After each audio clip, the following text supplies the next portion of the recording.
we should be more out in public, more involved in public situations, public problems. So when there is, I don't know, some, how would I say, I don't know, breaking some sort of state corruption in huge impact, like, or the example with our Prime Minister of Science and Education, who started to give talks and conferences about sexual same-sex schools. Yeah. Same-sex schools.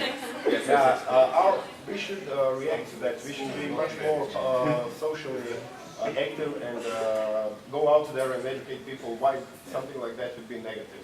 We are just sitting in our chairs and saying, yeah. It was a prominent philosopher who first advocated that idea that you said we should explain it's really negative. But yeah, 2 points. One of them being, yeah, sure, there's hyper-production going on. A part of this hyper-production is that most of the stuff that gets written is unhelpful, scholastic bullshit, which compares some author's thesis with some other author's thesis and does not really try to think concrete problem going on in the world through some more complex lens, but it's basically, you know, doing stuff that is totally removed from, you know, practical concerns because of this fixation upon, you know, the search for truth or whatever. Even though I wouldn't even say that that's what's going on, it's basically, you know, just keeping up with having an academic career or whatever.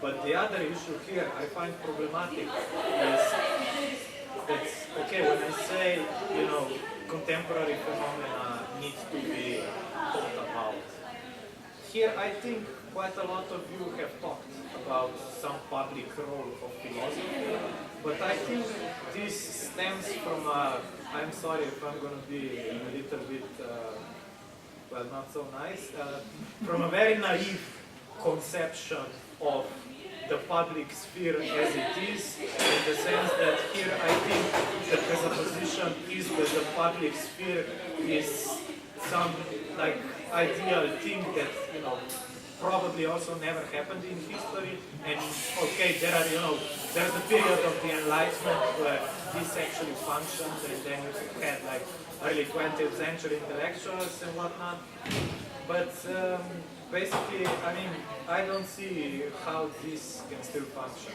I mean, if there is a need for something, there is a need for a proper theory of social action that is not based on conceptions such as, you know, ideas just need to get out there and you know, stuff will happen. Because this kind of reminds me about how anarchists, when they have their, you know, meetings, they create this open space for dialogue, for direct democracy, and then always the result of this direct democracy is absolutely none. So, in a way, we should maybe more think like engineers or something. There is not, you know, presuppose some deus ex machina public sphere that, you know, and I think this is reactionary thinking basically, you know, saying that there's a public sphere out there that just needs to be woken up. It kind of sounds like, you know, some ancient people whose essence has been forgotten but now just need to, you know, come to themselves again and so on. I don't see this coming. Okay, yeah, that's interesting. You can address. There is a certain difference between the publications you talked about at the beginning and the sort of publications that should be made more accessible to the public sphere. Because the sort of work which is highly academic and which is focused on the history of philosophy or comparing one abstract concept to another is meant to remain academic. It's like saying that, for example, biologists should make their very specific works in their field more accessible. This is the sort of content which is meant for to be consulted by professionals within the field. This is not supposed to be accessible. It shouldn't be accessible. It mostly isn't very relevant. Everything else you said is completely true and stands.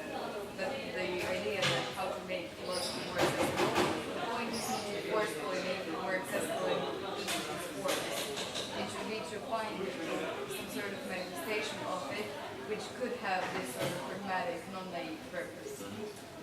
Just a quick reply to clarify. What I meant as scholastic bullshit was not actually, like serious academic work that looks like something fairly remote from the concerns of the general public, but when one really looks at it carefully and sees all the connections, then somehow it fits into this scheme of things so as to be productive for people who can use this knowledge. But what I meant to say was that basically, and I will say the BS word again, most of the stuff that gets produced is bullshit precisely because of the fact that the way quite a lot of people in philosophical academia do stuff is not, focusing on, let's say, a concrete sphere of existence and a certain, variety of problematics stemming from them, and trying to figure out some better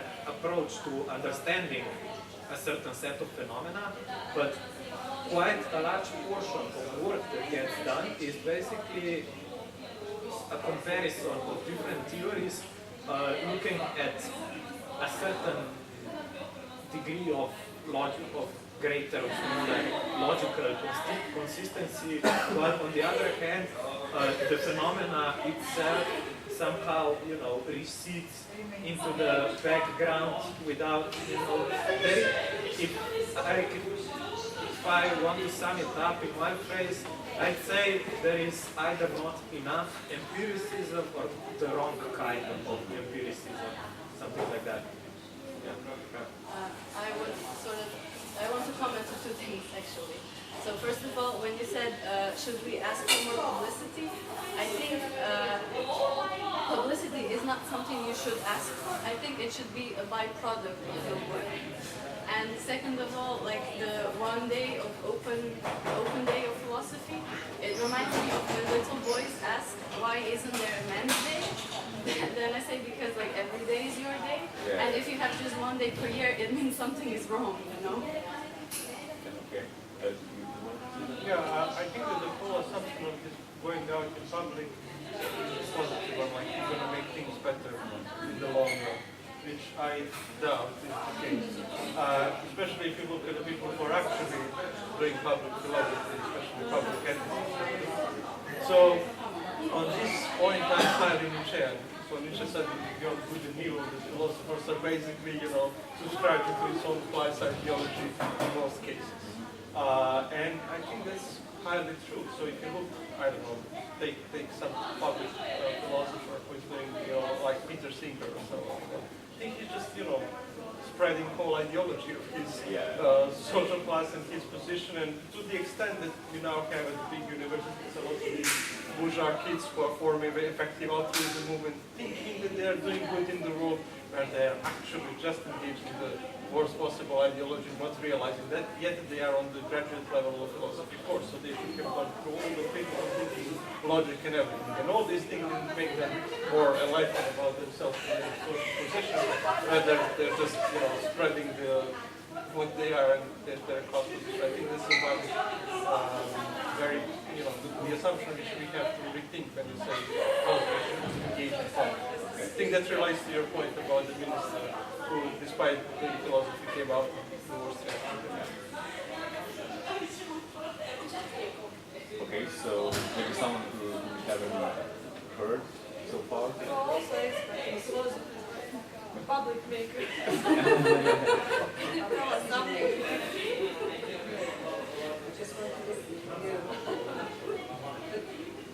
I'm just wondering about your final comment concerning Peter Singer, whether actually his contribution to the whole debate is positive or negative. You said, okay, he actually offered his ideology. Yes,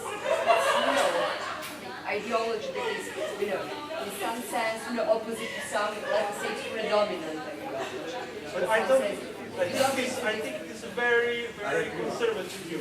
I think he has extremely conservative. People usually think that he is, oh, now we are doing all this good for the people in the third world. No, we should always think about the line of reasoning which is behind. And I think that even himself, I mean, I met the guy, he's absolutely not aware of that.